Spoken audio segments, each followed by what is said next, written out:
चलिए आते हैं इस कहानी की मेन स्टोरी लाइन की तरफ, जिसकी शुरुआत होती है इटली राज्य में 4 जुलाई 1987 को। यहाँ एक मिडिल क्लास फैमिली में कार्लोस नाम के एक लड़के को एक बुरी आत्मा ने पजेस्ट कर लिया था। उसके परिवार वाले ऑलरेडी डॉक्टर से बातचीत करके आ चुके थे, लेकिन किसी भी डॉक्टर और साइंटिस्ट के पास इस बीमारी का इलाज नहीं था। अब तो ये फैमिली भी समझ चुकी थी कि इस काम को अंजाम देने के लिए किसी फादर, किसी प्रीस्ट को ही बुलाना होगा। यहाँ फादर जेमिन तो आते हैं, लेकिन उनसे ये सिचुएशन संभाली नहीं जाती। जिसके बाद एंट्री होती है इस कहानी के लीड कैरेक्टर फादर गैब्रियल एमॉर्थ, जो कि सबसे पहले आते हैं उस घर की सिचुएशन को थोड़ा कूल डाउन करते हैं। छोटी बच्ची को भगवान की प्रार्थना करने के लिए कहते हैं और उन्हें घर से बाहर भेज देते हैं, क्योंकि अब जो घर के अंदर होने वाला था उससे हर किसी के पैरों तले जमीन खिसकने वाली थी। जिसके बाद हम कार्लोस को देख पाते हैं, जिसकी बॉडी में एक बुरी आत्मा घुस चुकी थी। फादर गैब्रियल आके उसे वेटिकन सिटी की मोहर दिखाते हैं और कहते हैं कि क्या तू शैतान है? तो कार्लोस कहता है कि तुम मुझे छोटा मोटा समझ रहे हो, लेकिन मैं तुम्हारी सोच से भी बड़ा शैतान। यहाँ पर फादर उसकी बातों को हल्के में लेते हैं और कहते हैं कि अगर तू इतना ही बड़ा शैतान है तो तूने इस कमजोर शरीर को क्यों चुना? किसी और ताकतवर इंसान को भी चुन सकता था, या फिर इस जंगली सुअर को जिसके अंदर बहुत ताकत है। मगर मैं जानता हूँ कि तू कमजोर था, इसलिए तूने कमजोर इंसान को चुना। ये सुनकर शैतान गुस्से में आ जाता है और वो कहता है कि मैं किसी के भी शरीर में घुस सकता हूँ, कुछ भी कर सकता हूँ, और अपनी बातों में फंसा कर कार्लोस के प्रेत को सुअर के शरीर में जाने के लिए कहता है। और जैसे ही उस आत्मा की एंट्री सुअर के शरीर में होती है,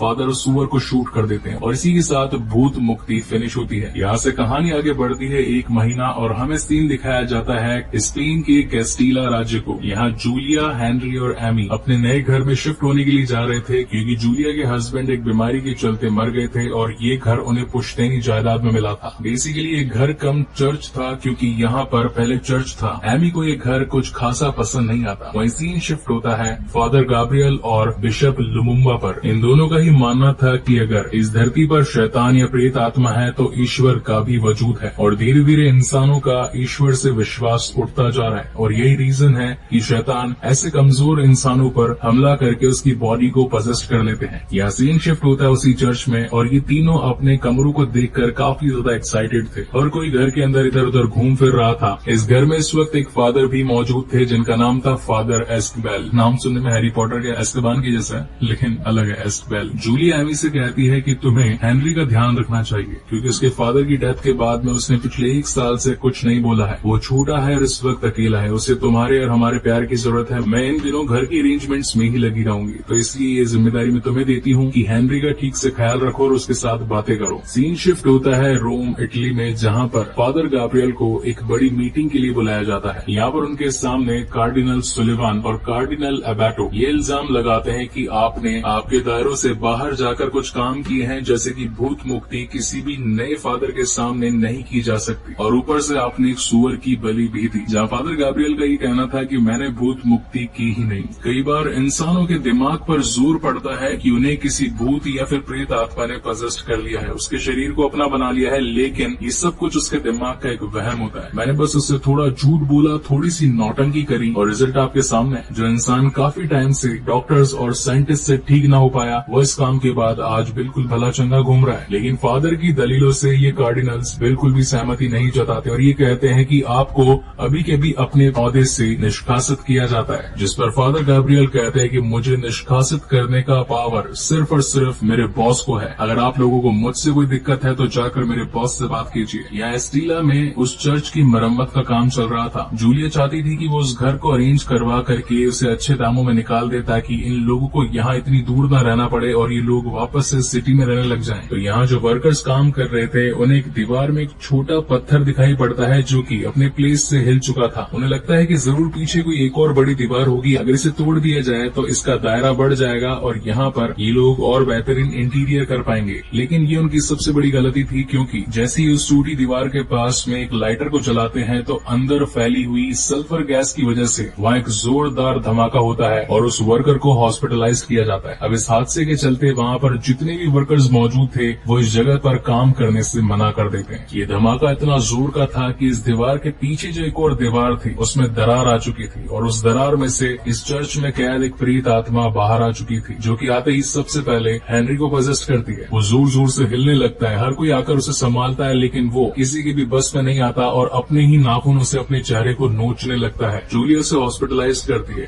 डॉक्टर से सलाह मांगती है कि आखिर अब क्या करना चाहिए, लेकिन किसी किसी भी डॉक्टर के पास इसका एक्यूरेट आंसर नहीं था कि इस सिचुएशन में करना क्या चाहिए, क्योंकि बॉडी के सारे रिजल्ट्स तो नॉर्मल ही आ रहे थे। जूलिया बहुत ज्यादा परेशान थी, इसलिए वो अपने घर पर उसी फादर को बुलाती है जिसने कहा था कि अगर जरूरत पड़े तो मुझे बुला लेना, वही मतलब फादर एस्कोबेल। लेकिन जैसे ही एस्कोबेल हेनरी के पास जाते हैं, वो उन्हें जोर का धक्का देता है और कहता है कि गलत प्रीस्ट बुलाया। अब तो ये खबर रोम तक भी पहुंच चुकी थी और यहाँ में दिखाई जाते हैं पॉप। अगर इसे आसान भाषा में समझाऊं तो जैसे हम हिंदुओं में धर्म गुरु होते हैं, वैसे ही ईसाइयों में पॉप होते हैं। अगर मैं गलत बोलूं तो कोई कमेंट सेक्शन में ये सही इन्फॉर्मेशन दे सकता है कि पॉप का एक्चुअल मीनिंग क्या होता है। वेल, जितना मुझे पता था उसके अकॉर्डिंग तो ये ईसाइयों के धर्म गुरु ही होते हैं। इस वक्त पॉप से मिलने के लिए फादर गैब्रियल आते हैं, जहाँ पॉप उन्हें बताते हैं कि गैब्रियल, मैं बूढ़ा हो चुका हूँ, कार्डिनल्स को लगता है कि मैं बीमार हूँ, मगर मैं अपने पुराने काम पूरे किए बिना जाऊंगा नहीं। इस वक्त मेरे पास तुम्हारे लिए काम है, तुम्हें कैस्टीला जाना है, वहाँ पर एक चर्च है, एक फैमिली वहाँ पर रहने के लिए आई है, लेकिन उनके साथ कुछ घटनाएं घटित हो रही है। उनके बेटे हेनरी पर किसी बुरी आत्मा का साया है, इस काम को सिर्फ तुम ही कर सकते हो। और जैसे ही वो कहते हैं कि वो एक पुराना चर्च था, तो गैब्रियल ये समझ जाता है कि उस वक्त उस चर्च में कुछ ऐसी घटनाएं घटित हुई थी जो कि इतिहास में कभी दोहराई नहीं गई। गैब्रियल उस हेनरी की पूरी हिस्ट्री चेक करता है और वो समझ जाता है कि उस चर्च में कुछ न कुछ तो ऐसा हुआ था जिसकी वजह से आज ये घर एक घर नहीं बल्कि आत्मावास बन चुका है। और इसी के साथ वो निकल पड़ते हैं अपने स्कूटर पर कैस्टीला राज्य जाने के लिए। यहाँ पर उनकी मुलाकात एस्कोबेल से भी होती है, जो कि उन्हें देखकर बहुत खुश होता है, क्योंकि एस्कोबेल जानता था कि ऐसे भूत मुक्ति वाले कामों में फादर गैब्रियल से बढ़िया और कोई नहीं। जूलिया ने कहती है कि हमें किसी अच्छे डॉक्टर की जरूरत है, न कि आप जैसे किसी प्रीस्ट की। फादर गैब्रियल इस बात को जानते थे कि भूत मुक्ति किसी भी नॉर्मल इंसान को समझाना एक आसान काम नहीं है। तो वो जूलिया को सिर्फ ये कहते हैं कि मुझे बस एक बार अपनी तसल्ली कर लेने दीजिए कि क्या ये डॉक्टर के बस की बात है या फिर मैं इसमें कुछ हेल्प कर सकता हूँ। जिस पर जूलिया कहती है कि ठीक है, आप चेक कर सकते हैं। और जैसे ही गैब्रियल वहाँ पर पहुँचता है, हेनरी उसकी तरफ घूर कर देखने लगता है और कहता है कि तू आ गया, ये तो मैं चाहता था। फादर गैब्रियल के पास में एक वेटिकन मोहर थी, जो अगर किसी शैतान को दिखाई जाए तो वो सिर्फ उसे ही घूरता रहता था। जिसके बाद ये श्योर हो चुका था कि सचमुच हेनरी के शरीर को एक बुरी आत्मा ने पजेस्ट कर रखा है। लेकिन वो आत्मा किस ओहदे की है, उसके अंदर कितनी पावर्स हैं, ये अभी तक रिवील नहीं हुआ था। फादर उससे उसका नाम पूछते हैं, क्योंकि किसी भी प्रेत आत्मा को हराने के लिए उसका नाम जानना जरूरी होता है। लेकिन हेनरी की आत्मा उसे नाम बताती ही नहीं है, बल्कि उल्टा गैब्रियल के पास्ट में जाकर उन्हें ही कमजोर करने लगती है। वो पहले जंग में एक सिपाही हुआ करते थे। अगर जंग में शहीद हो जाते हैं तो परिवार को सम्मान मिलता है, लेकिन अगर जंग में बच जाते हैं तो जिंदगी भर ये दर्द रहता है कि काश अगर वो जंग जीत जाता तो बेहतर होता, लेकिन हार कर बच जाना बहुत बुरा है। ये सपने कभी गैब्रियल को सोने नहीं देते थे और अपने इन्हीं गुनाहों से पीछा छुड़ाने के लिए वो अब एक प्रीस्ट बन चुके थे। हेनरी का कहना था कि सभी के पाप सामने आएंगे, और इस कहानी की मेन हुक लाइन भी यही है कि सभी के पाप सामने आएंगे। अब इस लाइन से जुड़ा इस मूवी का एक एंड सीन भी है, लेकिन वो मैं आपको बाद में ही बताऊंगा। हेनरी फादर को डराने के लिए अपने मुंह से एक लाल चिड़िया भी थूकता है, जिसे देखकर फादर समझ जाते हैं कि ये जरूर एक बड़ी और बुरी आत्मा है,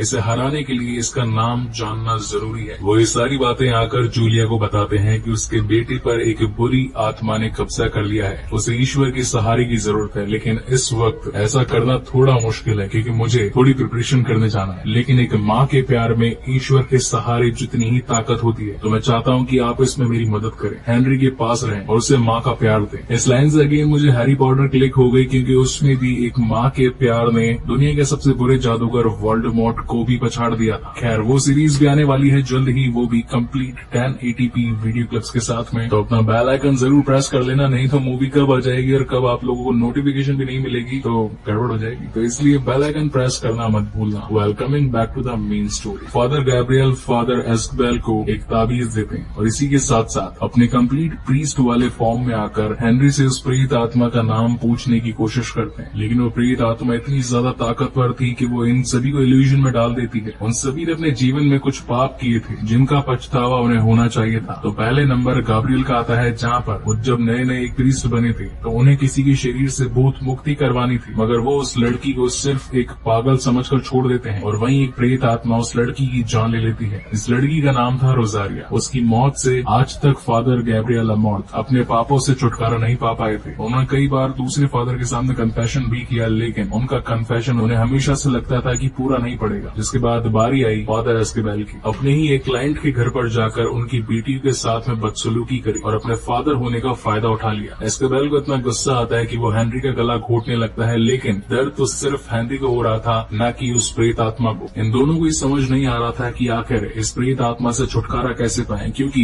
ये तो अपना असली नाम बताने को तैयार ही नहीं है। जिसके बाद ये दोनों ही फादर्स एक दूसरे से अपने गुनाहों का कन्फेशन करते हैं। इसी वक्त फादर गैब्रियल को याद आता है कि हेनरी ने उससे कहा था कि तू मेरे जाल में फंस गया। वहीं एस्कोबेल भी कहता है कि हाँ, उस हेनरी ने मुझे कहा था कि गलत प्रीस्ट को बुलाया। इसका मतलब वो आपको यहाँ पर बुलाना चाहता था और बुलाकर आपसे कुछ बड़ा करवाना चाहता था। ये लोग उस चर्च की छानबीन करते हैं और इन्हें पता चलता है कि नीचे की सतहों पर सल्फर गैस बहुत ज्यादा मौजूद है। वो घर के बाहर जाकर एक कुएं के पास जाते हैं जिस पर एक बहुत मजबूत ढक्कन लगा था। वो अपने स्कूटर की पावर से उस ढक्कन को हटा देते हैं जिसमें नर्क तक जाने का रास्ता था। वो समझ गए थे कि इस चर्च के नीचे जरूर कुछ तो बुरा हुआ है जिसकी वजह से आज इन जगहों को मजबूत दीवारों और लोहे के बड़े ढक्कनों से ढक दिया है। मीनवाइल हेनरी के शरीर में जो आत्मा थी वो घर के सभी मेंबर्स को तंग परेशान कर रही थी। जूलिया के साथ सेक्स हैरेसमेंट करने लगती है, वही एमी को नोचने खरोचने लगती है और एस्कोबेल को तो उठाकर फेंक दिया था। अब जैसे ही फादर गैब्रियल घर में आते हैं, एस्कोबेल अपना कटा कान लेकर उनके पास आता है और बोलता है कि वो प्रेत आत्मा बहुत ज्यादा ताकतवर है, उसे हराना